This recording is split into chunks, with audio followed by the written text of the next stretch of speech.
Olá pessoal, sou José Ricardo, advogado da União. Vamos retomar aqui a continuação da nossa aula, adentrando ao mérito específico da aula, que é o estado vulnerável nas PPPs. Primeiramente, para falar de vulnerabilidade, nós temos que saber o que é isso. O que é ser vulnerável? Vulnus é ferida no latim, e habilidade vem de capacidade. Ou seja, vulnerabilidade é a capacidade de ser ferido. Nós já desmistificamos a ideia do contrato, do Estado superpoderoso, do Estado detentor de prerrogativas contratuais e o Estado num contexto de globalização com crise de soberania subordinado a interesses privados. Ou seja, o Estado, no contexto atual, é, sim, vulnerável. O Estado tem a capacidade de ser ferido e essa vulnerabilidade, essa capacidade de ser ferido, é transmitida para os contratos públicos, que é um meio de relacionamento do Estado com os particulares. Essa vulnerabilidade é bastante acentuada nos contratos de parceria público-privada. Esses modelos de contrato novo, cuja definição nós já demos no bloco anterior, que é o novo modo de relacionamento do Estado para a construção de infraestruturas com grande capacidade de investimento, que vem sendo utilizado e foi bastante utilizado pelo Estado brasileiro na viabilização das Olimpíadas e da Copa do Mundo de Futebol de 2014 e 2016. A vulnerabilidade do Estado nas PPPs decorre da ineficácia dos poderes contratuais públicos que já foram desmistificados no bloco passado.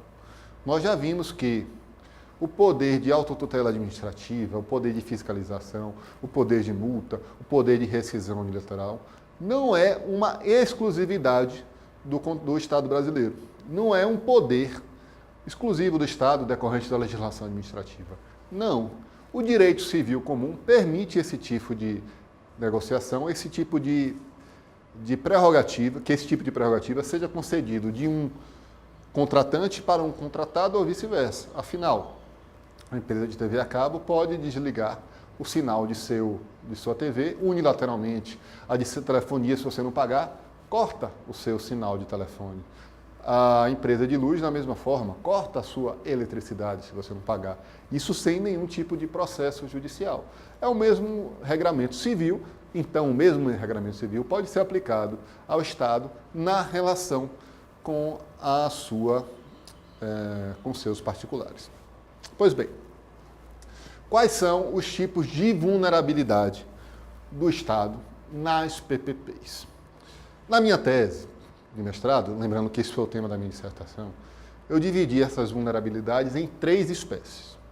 Nós temos as vulnerabilidades externas, ou seja, aquelas vulnerabilidades que podem ser percebidas pelos parceiros privados de fora. O parceiro privado diz, aquele Estado é muito fraquinho, ele não tem capacidade técnica, e aquele Estado não sabe nada do que de construção de rodovia, não tem nenhum engenheiro no quadro, eu vou me dar bem nisso aí. Ou seja, esse tipo de vulnerabilidade externa geralmente implica num déficit informacional.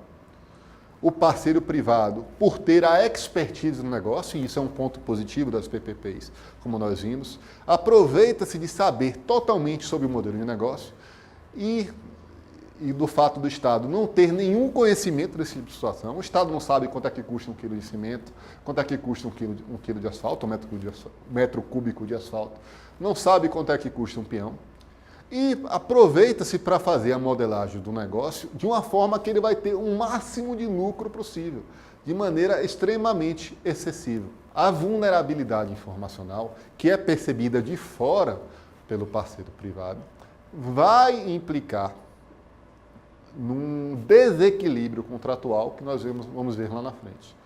Além da vulnerabilidade informacional, que é debatida caso a caso, em cada reunião, em cada planilha, em cada documento, que o parceiro privado sabe bem do que está acontecendo e o parceiro público não sabe, nós temos a vulnerabilidade econômica.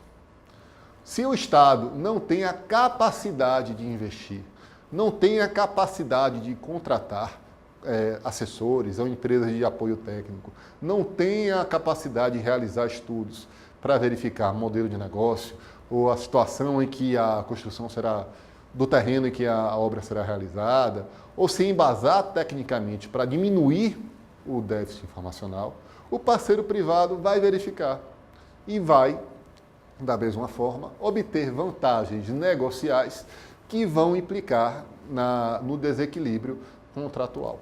Afora essas vulnerabilidades externas que decorrem, que são facilmente perceptíveis pelo parceiro privado, nós temos as vulnerabilidades internas.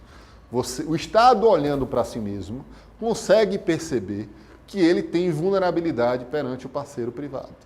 Ou seja, o Estado percebe que não tem servidores capacitados. Imagine uma prefeitura do interior da Bahia, ou interior de Sergipe, Ilha das Flores, por exemplo, 5 mil habitantes, contratando uma parceria público-privada para a realização do sistema de abastecimento de água da cidade no meio do sertão.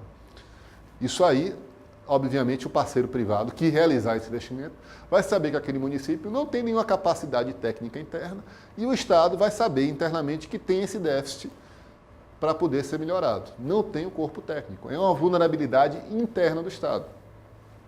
Além desse, nós temos o problema sério da agenda política. O Brasil ainda carece de responsabilização dos agentes políticos. A Operação Lava Jato está na boca do povo e está mudando um pouco a situação. Mas imaginem que, novamente, o exemplo do prefeito de um determinado município, que de 5 mil habitantes, escolhe atender os anseios da população para construir um estádio de 10 mil pessoas, sob o argumento de promover o turismo da região. É uma escolha política, é uma agenda política do prefeito. Às vezes, para poder ser reeleito, ou do governador, ou do presidente, aí vamos subir as gradações de poder no âmbito da administração pública como um todo. A agenda política é uma vulnerabilidade interna que, no final das contas, dada o tamanho do investimento que será realizado nas PPPs, vai impactar em toda a sociedade por longo prazo, por no mínimo 25 anos. É uma vulnerabilidade interna que tem que ser observada por todos nós nos contratos de PPPs. Além disso, além da vulnerabilidade interna, sobre a falta de capacidade do Estado, a falta de capacidade econômica e a falta de pessoas com expertise para tratar do negócio, uma vulnerabilidade muito grande, e isso para mim é um ponto nevrálgico desse tema e é abordado bastante aqui pela Secretaria de Tesouro Nacional do Brasil e pela Agência de Classificação de Risco da Europa, Eurostat, é a falta de contabilização dos riscos do negócio. O parceiro público, por não ter pessoal, por não ter dinheiro para fazer estudos, não consegue verificar de verdade o risco de determinado negócio e implica numa assunção desequilibrada dos riscos, tornando-se, nas palavras do professor Gilmar Mendes, um segurador universal de todas as questões. O Estado, pessoal, nesses contratos, fica em situação tal de vulnerabilidade que o parceiro privado colocam nós, como contribuintes, como pagadores de impostos, o Estado, nós como um todo, como garantidores de lucro dessa empresa, nessa parceria público-privada. O Estado fica em situação de vulnerabilidade interna e externa. Essas duas vulnerabilidades, internas e externas, vão resultar no terceiro tipo de vulnerabilidade, que são as vulnerabilidades contratuais. O Estado, em situação de inferioridade negocial, acorda e aceita com a contratação de um parceiro privado e estabelece no contrato uma série de cláusulas que o colocam em situação de desvantagem e que garantem a esse parceiro privado o lucro do negócio. O Estado deixa de ser um parceiro em condições de igualdade e passa a ser o segurador universal desse negócio. A vulnerabilidade contratual do Estado tem que ser verificada através da ausência de uma coisa chamada VFM, ou Value for Money. Os economistas e os administradores conseguiram criar uma fórmula de verificação para que o Estado verifique se esse contrato de parceria público-privada é ou não vantajoso. Porque aí o Estado vai conseguir ter um método de comparação. Se não seria mais viável, mais econômico, mais prudente ou mais eficiente o próprio Estado realizar esse investimento de forma direta, sem a necessidade de contratação de um parceiro privado com repartição do lucro. Ou seja, quanto o dinheiro irá valer. O value for money. Se o Estado contratar uma PPP que terá um VFM abaixo de uma concessão comum, é um negócio desvantajoso para o Estado e vai ser comprovado que o Estado teve a sua posição de vulnerabilidade aproveitada pelo parceiro privado. Tá, professor? Entendi as vulnerabilidades do Estado. Entendi que existem as vulnerabilidades internas, que é o Estado olhando para si mesmo, como a falta de capacidade do seu corpo técnico, a falta de capacidade de realizar investimentos. Entendi que existe a vulnerabilidade externa, ou seja, concretamente demonstrado através do déficit informacional. O parceiro privado tem mais conhecimento do negócio e se aproveita desse desconhecimento do parceiro público para obter vantagens contratuais, que são a terceira espécie de vulnerabilidade, a vulnerabilidade contratual. E como é que o Estado vai resolver isso? O senhor, enquanto advogado da União, o que é que o senhor pensa? Como é que o senhor, enquanto advogado público, vai proteger o Estado desse tipo de vulnerabilidade?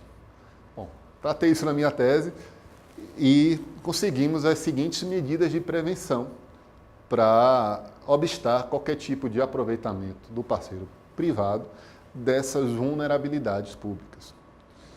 Primeiramente, nós temos que fazer o uso do comparador do setor público. É uma medida bastante utilizada pela Europa, que traz como se fosse uma pesquisa de mercado sobre a situação do negócio que se apresenta. Ou seja, vamos ter um banco de comparação para ver se o modelo de negócio está ou não adequado ao preço que é praticado em outros lugares, ou às cláusulas de contrato que são praticadas em outros lugares. Um outro exemplo, uma outra medida de prevenção a esse tipo de vulnerabilidade como eu já disse, que está acontecendo hoje no Brasil, é a responsabilização dos agentes políticos pelas escolhas erradas. Nós temos que verificar e punir, e atuar, e dirigenciar, e não só o Ministério Público, a Advocacia Pública como um todo, os agentes públicos, os agentes políticos, que escolhem livremente fazer um contrato em nome do Estado que se mostra claramente desvantajoso, seja por questões contratuais, seja por questões financeiras, seja pela escolha do tipo de investimento. Não se mostra razoável, como eu já disse, a contratação de investimento vultoso que não tenha comprovação de retorno público. Exemplo dos investimentos em praças esportivas que nós vivenciamos na Copa do Mundo e nas Olimpíadas. Um terceiro e mais importante, a meu ver, método de prevenção das vulnerabilidades estatais é a redução do déficit informacional. E como é que nós obtemos a redução do déficit informacional? Prevenindo ou melhorando as nossas vulnerabilidades internas. Nós temos que investir na capacitação do corpo técnico estatal. Isso é uma constatação mundial, isso aí não é puxando a sardinha para o funcionário público, não.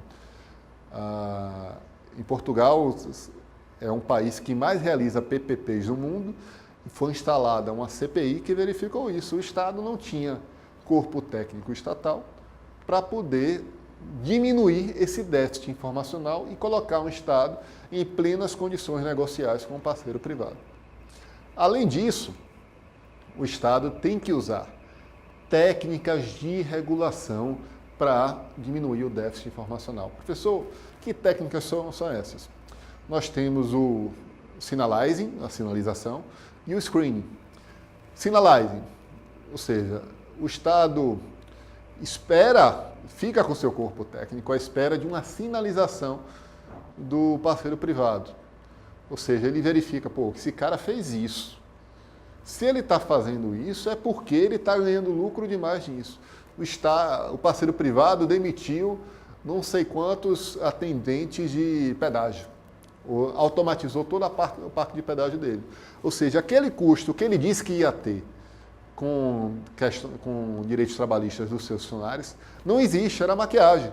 Na verdade, ele estava com tudo pronto para ser pago de forma automatizada. E conseguiu um lucro, impôs um custo acessório ao Estado desnecessário. Além disso, nós temos o screening, ou a varredura. O Estado, de forma ativa ou diligente, faz uma varredura dos contratos, faz uma varredura periódica do negócio e verifica que tipo de alteração houve que está diferente do que foi acordado inicialmente. Mas isso, novamente repito, implica na capacitação do corpo estatal para esse tipo de situação. Hoje, eu não conheço, e posso estar enganado, nenhum órgão setorial do governo que tenha capacidade de fiscalização desse tipo de parceria. Nós temos órgãos setoriais que tentam viabilizar a celebração desse negócio, viabilizar a capacitação desse investimento. Só que após a assinatura, isso os exemplos dos estádios da Copa do Mundo, repito, são demonstrações de que os modelos são mal geridos, não são feitos para durar a longo prazo. O Estado não está capacitado para acompanhar e fiscalizar a correta utilização desse modelo de negócio. Tá, professor. Esse tipo de vulnerabilidade vai implicar numa vulnerabilidade contratual e o Estado, como o senhor falou, vai se posicionar como um garantidor do lucro do parceiro privado. E como é que isso aí vai ser resolvido? Primeiro, vai ter que ser resolvido da forma do direito. Nós estamos num Estado democrático de direito. Nós temos que resolver o contrato. Uma das possibilidades de resolução ou de prevenção a essa vulnerabilidade é obtida através do direito anglo-americano, em que, repetimos, o Estado sempre se pôs em posição de igualdade com os particulares, em que existe uma cautela na redação e interpretação das cláusulas contratuais. Além disso, nós podemos utilizar as teorias de resolução dos conflitos contratuais, seja do direito público, seja do direito privado. Eu já externei aqui minha posição que o direito administrativo, o direito público como um todo, é um hiato decorrente da Revolução Francesa que não tem necessidade de existir. É possível o Estado utilizar unicamente o direito civil comum na sua relação com os particulares. E exemplo claro disso é a PPP, que é um modelo flexível que pode incorporar vários tipos de negociação. Mas se a gente for olhar para o direito administrativo vigente no Brasil, nós podemos aplicar a teoria da imprevisão, que é criada unicamente para proteger os particulares de cláusulas contratuais abusivas ou de modelos de negócio que são ruins, em favor não só dos particulares, pessoal. Eu defendo que é possível aplicar a teoria da imprevisão em favor do Estado, caso fatos não previstos demonstrem que o Estado se encontra numa situação de vulnerabilidade contratual e amargando prejuízos não previstos. Ou seja, a teoria da imprevisão, a meu sentir, não se aplica tão somente aos contratados ou contratantes privados. Um outro exemplo é a possibilidade de uso da teoria da onerosidade excessiva. O direito brasileiro, a exemplo do português, prevê no Código Civil a teoria da onerosidade excessiva, de modo que nos contratos de execução continuada ou diferida, se uma prestação de uma das partes se torna excessivamente onerosa, ou seja, concretiza-se a vulnerabilidade contratual, com extrema vantagem para a outra, em virtude de acontecimentos extraordinários e imprevisíveis, ou seja, aproveitando-se do déficit informacional, poderá o devedor pedir a resolução do contrato e os efeitos da sentença retroagirão à data da citação. Contudo, o réu pode ofertar, aceitar ou propor a modificação do contrato para reequilibrá-lo, acabando com a vulnerabilidade do contrato ou com a onerosidade excessiva. Ou seja, o direito civil comum incorporou a teoria da imprevisão e possibilitou o seu uso, não em favor do Estado, diminuindo assim o ônus do Estado e esse desequilíbrio contratual que decorre do aproveitamento da vulnerabilidade pelo parceiro privado. Vejam bem, senhores, mais uma vez estamos demonstrando, e eu não me considero civilista, que o direito administrativo e as prerrogativas públicas não protegem o Estado. O Estado está vulnerável e tem que socorrer-se dos instrumentos jurídicos do direito civil comum para proteger-se de situações extraordinárias que causam prejuízo. É o que está acontecendo hoje no Brasil. Pois bem, senhores, chegando ao final do nosso curso, espero primeiramente que tenha sido um curso produtivo, trazendo um pouco dos conhecimentos que eu adquiri e constatei na minha pesquisa de mestrado, alinhado à nova teoria do direito alemão e direito português, de que o Estado não pode mais ser considerado como Leviatã, como ente superpoderoso. O Estado, no atual contexto de globalização, encontra-se sim em situação de vulnerabilidade, não podendo mais ser considerado como esse ente superpoderoso. Temos que desmistificar essa condição do Estado como ente superpoderoso para que podemos, todos nós, constatar a sua vulnerabilidade e prevenir eventuais danos que possam ocorrer nas relações do Estado com os particulares, em especial nas parcerias públicos-privadas. Vejam bem, a tarefa não é tanto ver aquilo que ninguém viu, mas pensar o que ninguém pensou sobre aquilo que todo mundo vê. Quem fala isso é Schopenhauer. Um grande abraço a todos, nos vemos no próximo encontro, parabenizando o Asa Clube pela iniciativa.